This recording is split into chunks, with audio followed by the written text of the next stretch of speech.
સંત હોય, સાધુ હોય, ફકીર હોય, ઓલિયા હોય કે પછી આવા માતાજીનું જેની માથે બાનું છે માતાજીના ભુવા હોય, પણ એમ નામ કાંઈ નથી સાહેબ. અને જેને જેને મળી ગઈ છે ને રાજુ ભુવા, અને મેં સ્ટેજ ઉપરથી કાયમ કહી છે 5 ગાંડાને હાચવવા હારા મેલડીને નો હસવાય છે. એ તો આપણે અહીં આવીને માથું નમાવીને શ્રીફળ સુંદરી મેકીને બીજા જાય અને કામ થાય તો આપણને એમ હોય મેલડી આમ જ કરી દીધી. નહીં સાહેબ, એ તો જે હાંચવીને બેઠા ને એને ખબર હોય.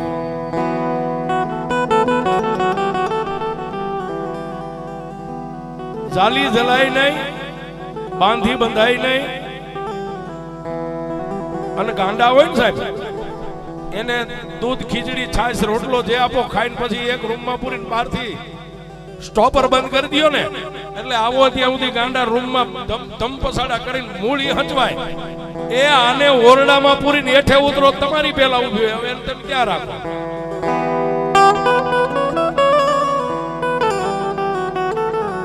ક્યાં રાખો?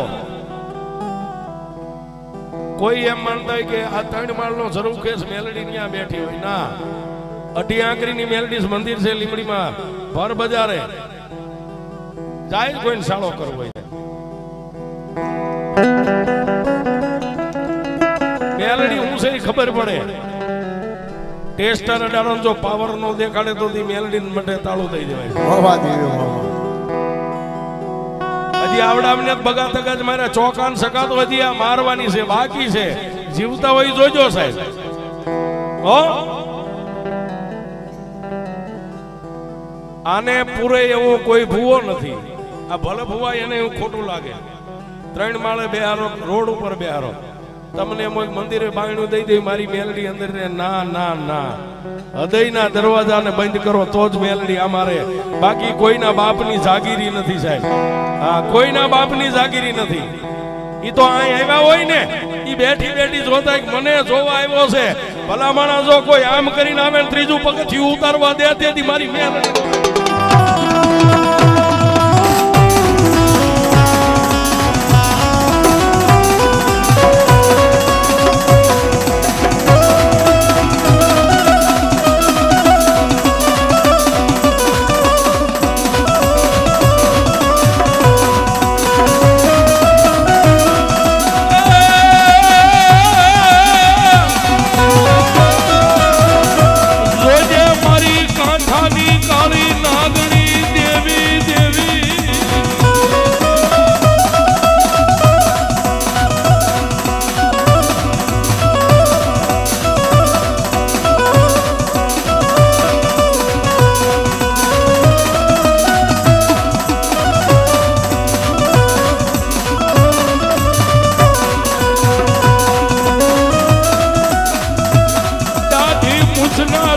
સમરે મેલડી આવે ઈ નવાઈ નથી.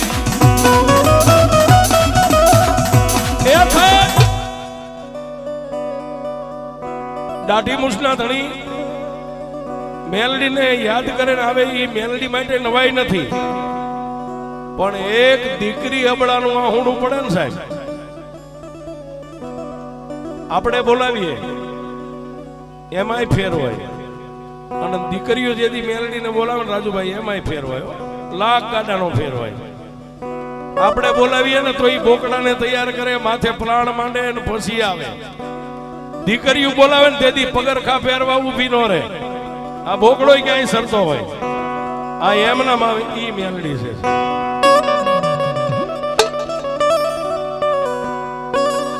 જોકે મને શાંતિભાઈ કીધું હતું કે મેલડી ની વાત કરજો.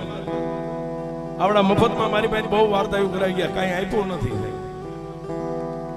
દેવાનું નથી. કોઈ વાંધો નહીં, મારો વકીલ મેલડી છે. અમે મેલડીને જ વકીલ રાખ્યો અને ભરોસો છે કેસ અમારી ફેવરમાં જ આવવાનો. રાંકા ભિખારીનો વકીલ અમે નથી રાખતા રાજુભાઈ. હા, અને અહીંથી આમ નીકળી અને કોઈક 2 ફડાકા મારે તો હું એને કાંઈ ન કહું. મારો વકીલ મારા ઘરે બેઠો છે સાહેબ. એને ફરિયાદ કરી દઉં એટલે 3 દી થાય સાહેબ. 4થો દી થાય તો પછી વકીલ નહીં ઘણી નદીઓ હાલી જાય છે. આ ચોથો દીનો આ બધું ભરો એથી બોલાય છે સાહેબ. અને અહીં કાંઈ અમે બોલવા માસીબાના ઘર તો નથી. આજે અહીંયા કાલ કચ્છમાં હોય, બીજે ઠેઠ જુનાગઢ હોય, પણ બોલીએ છીએ મેલડીના પાવરથી બોલીએ છીએ. પણ મેં કીધું કે દાઢી મૂછના ધણી યાદ કરે ને મેલડીને આવતા વાર લાગે. પણ એક નાનો એવો પ્રસંગ સાહેબ. ગામડું ગામ ઉદર દેતા બાપ ગયો. માની ઉદરની માલવા જેમ લીલા ઝાડની માથે ફૂંકાઈ ગયેલા ઝાડની માથે લીલું કૂપડું ફૂટે ને, એમ માના ઉદરમાં જ્યારે બાળકનું પ્રવિતન થાય એટલે દીવાની જોજ પ્રગટ થાય છે.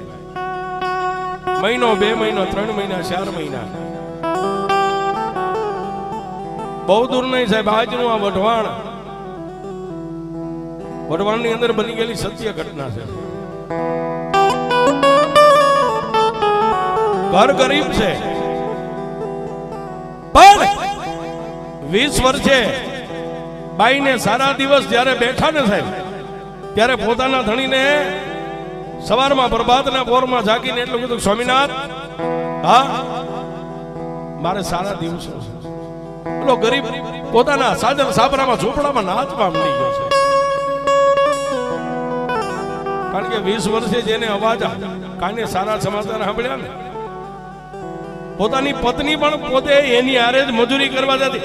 એટલે એને એમ કીધું કે જે નસીબમાં છે દીકરી દીકરો, જ્યાં સુધી જગદંબા ભગવાન દ્વારકાધીશ ઠાકર નો આપે ને ત્યાં સુધી હવે તારે મજૂરી નથી આવવાની. જોજો સાહેબ, વાત મેલડીની છે. મેલડી ક્યાં લઈ જાય? 5 મહિના, 6 મહિના, 7 મહિના. આપણા હિન્દુ ધર્મની માલબા 7 મહિના થાય એટલે શ્રીમંતના દિવસને ઉજવે છે. ખોળો ભરાઈ ગયો, 8 મહિના બેઠા, 8 મહિના. અને આ કોરોના કાળ બેઠો ને સાહેબ, એની અંદર બાળક માના ઉદરમાં છે. કેવો બાપ છે, કેવી માં છે, બાળકે જોઈ નથી. પણ કોરોના કાળની માલબા કાળ ભયડો લઈ ગયો ને. ગરીબ હોય ને, અને કહેવતમાં કીધું છે બાળોતિયાના બળેલા હોય ને એ ઠાઠડીએ કોઈ દી ઠરે નહીં. રાજુભાઈ, પણ મારી મેલડીને વાત રાખવી છે. 8 મહિના પૂરા થયા ની કોરોના કાળની માલવા એ ગરીબ માણસ આદમીનું મૃત્યુ થઈ ગયું છે. કોઈ કોઈને હાથ ન અડાડે, કોઈ કોઈને અગ્નિદાન ન દે. પણ હોસ્પિટલની માલપાથી ઘરે ખાલી ફોન આવ્યો કે ભાઈ તમારો કેસ હતો, કેસ ખલાસ થઈ ગયો છે. બાઈ રોઈ રોઈને ગાંડી તૂર થઈ ગઈ. કારણ પોતાના ઉદરની માલબા 8 મહિનાનું બાળક છે.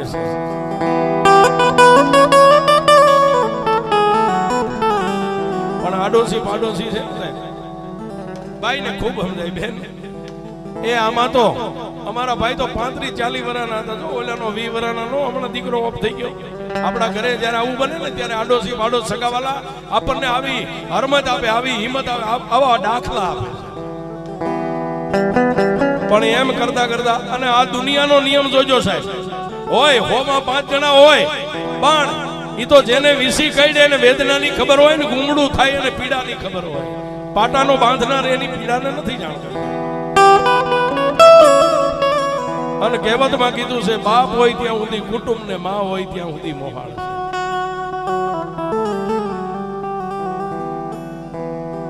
ભાઈનો દેહકાળ થઈ ગયો. સરકારી માણસો એને અગ્નિદાન દઈ દીધો. 1 દી 2 દી 3 અને 12 દિવસે પોતાના પરિવાર જે હતા એને એનું 12મું 13મું જે કાંઈ આપણા રિવાજ પ્રમાણે, હિન્દુ સમાજ પ્રમાણે થાય કરી નાખ્યું. પછી 1 મહિનો થઈ ગયો સાહેબ. અને એક બાજુ બાઈને મેઘલી અંધારી રાતે પશુતીની વેદના પ્રગટ થઈ છે સાહેબ. કોઈ નથી, ખાલી નીચે ધરતી ઉપર બાઈ ઊતી છે અને દિવાલમાં પોતાના ધણીનો ફોટો છે ને એની સામે જોઈ અને એટલું કહે છે કે એ ગાંડા મધદરિયે લાવીને તે મારા વાણને ડૂબાડીને વિયો ગયો, હવે મારું કોણ હશે? વાતની મજા છે સાહેબ. પણ પશુદીની વેદના પ્રગટ થઈ ને ત્યારે પોતાના ધણીને તો યાદ કર્યો, પણ જે તસવીર બની ગઈ છે ને સાહેબ, એ તસવીર જ રહે, એમાંથી તમને જવાબ ન મળે. પણ બહુ વેદના પ્રગટ થઈ ને ભાઈ ઊભી થવા જાય, ઊભી થવાની જેને હિંમત નથી, પણ હુતા હુતા ભોગાવાના કાંઠે મારી કાળી નાગણી મેલડી બેઠીને એની સામે તાર લગાડ્યો. મારી મેં સાંભળ્યું છે કે જેનું કોઈ ન હોય ને એની કાંઠાવાળી મેલડી તું બની દાસ મારી, મારું કોઈ નથી, ને આવા સમયે તું આવીશ કે નહીં આવી એની મને ખબર નથી. બાઈની આંખમાંથી એક આંગળું, બીજું ને ત્રીજું આંગળું પડ્યું, અને ફરીવાર બાઈના નાભીમાંથી અવાજ નીકળ્યો, ના ના ના, દુનિયાના દિલાસા ખોટા છે, આ બધું ખોટું છે, કોઈ નો આવે, મેલડી નો આવે, ભગવાન નો. આ છેલ્લો શબ્દ થયો ને ત્યાં તો કાંઠેથી મારી કાળી નાગણી મેલડી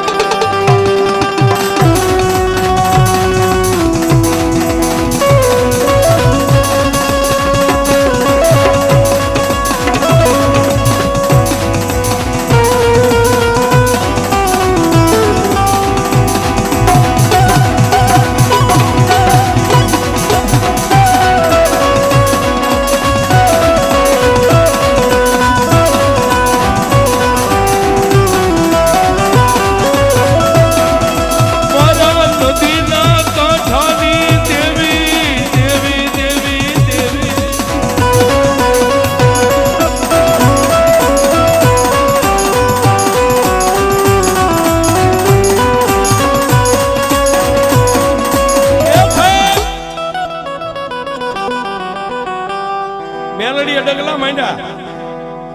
એટલે મેં હમણાં તમને કીધું ને, દાઢી મૂછના ધણી યાદ કરે તો તમારે દીવાય કરવા પડે, ધૂપાઈ કરવા પડે, માળાએ કરવી પડે, રજાઈ લેવી પડે. પણ બેનના મોઢામાંથી, કોઈ દીકરીઓના મોઢામાંથી શબ્દ છૂટે ને તેથી મારી મેલડી પગરખા પહેરવાનો ઊભી રહેશે. ક્યાં જાય?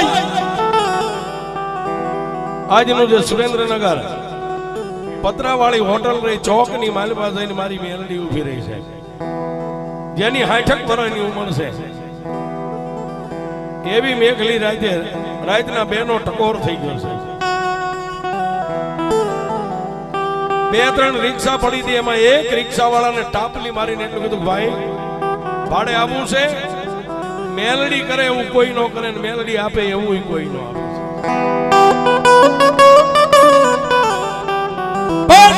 કાચી નીંદર માંથી જાગીને રિક્ષા વાળાએ કીધું, બેન અત્યારે ક્યાં? ત્યાં બાજુમાં ગલીમાં અમારું મકાન છે ને, મારી દીકરીને પશુતીની વેદના પ્રગટ થઈ છે, એને હોસ્પિટલ લઈ આવી. રિક્ષા વાળાએ રિક્ષા ચાલુ કરી, એની અંદર માં ભગવતી મેલડી 60 વર્ષની ઉંમરે બેહી ગયા. અને સાહેબ જે ઓરડાની માલિકા કોઈ નતું, પોતાના ધણીના ફોટા સામે જોઈ અને બાઈ જે તડફડિયા મારતી હતી, પશુતીની વેદના હતી, એના બાઈનું ટકોર મારી બાઈનું ખોલી અને દીકરીનું બાવડું થોભી રિક્ષામાં બેહારી અને આજનું સીજે હોસ્પિટલ રહ્યું ને એની માલિકા લઈ ગયા. તત્કાલ ઇમરજન્સી કેસ લખાયો અને ડોક્ટર આવ્યા ને તેથી મારી કાંઠાની કાળી નાગણીએ સર્જનને એટલું કીધું, સાહેબ મારી દીકરી 2 કલાકથી દુખી થાય છે. અને ત્યારે સર્જને એટલું કીધું, બેન અને લોહીની બોટલ ચડાવવી પડે, આટલા દવા ના થાય, આટલા ઇન્જેક્શન ના થાય. સુંદડીના શેડે બાંધેલા પૈસા તેથી 60 વર્ષની બુઢી ડોશીએ સર્જનને આપી અને સર્જનને કીધું, સાહેબ મારી દીકરીને જે દીકરી દીકરો એના નસીબમાં હોય, અત્યારે હું જાઉં છું, સવારે આવીશ. પણ સાહેબ ડોક્ટર છે ને એના હૃદયમાં ભગવાન હોય. કોઈ વાંધો નહીં, મારી વ્યાજ હવે આટલી બધી નસું છે, બેનની વ્યાધિ ન કરતા દાખલ કર્યા. ઈ દીકરીને દીકરીનો જન્મ થયો, પણ સવારે જેની બાજુમાં દીકરી પડખામાં ઊભી છે અને સર્જન ડોક્ટર જ્યારે અંદર આવ્યા ને દવાખાનામાં ત્યારે કીધું, સાહેબ મને એ લાવ્યું કોણ? કે બેન હવે ઈ તો હું નથી જાણતો, એક 60 વર્ષના બેન હતા, પણ મુંજાતા નહીં, પૈસા ટકા જે કાંઈ હતું બધું જમા કરાવીને ગયા છે. હવે વાતની મજા છે સાહેબ. તો સાહેબ મને રજા ક્યારે આપશો? બેન કાલે. ઈ દિવસ આઠમો, રાત પડી, હોસ્પિટલની મારી પાસે જમવાનું આવ્યું, બેન જમી અને દીકરીને પેટ ભરાવી નિંદ્રાને આધીન બનીને એકના ટકોરે મારી કાંઠાની કાળી નાગણી મેલડી દીકરીને સપનાની માલિમાં ગયો. બેટા ફૂતી શોખ જાગેશ સાહેબ, જેને દીકરીનો જન્મ થયો છે એ બાઈ સપનામાં કહે છે કોણ? બેટા બીજું તો કોણ હોય, પણ તે કાલ મને એટલું કીધું તું ને, મહાદેવય નથી ને મેલડીય નથી, આ દુનિયામાં બધું ખોટું છે. દીકરી દુનિયાની માલિબા મારી કળોયુનું આહુડું પડે અને મને કાંઠા વાળીને બોલાવે અને જો પગરખા પહેરવા ઊભી રહું તો હું મેલડી ન હોય.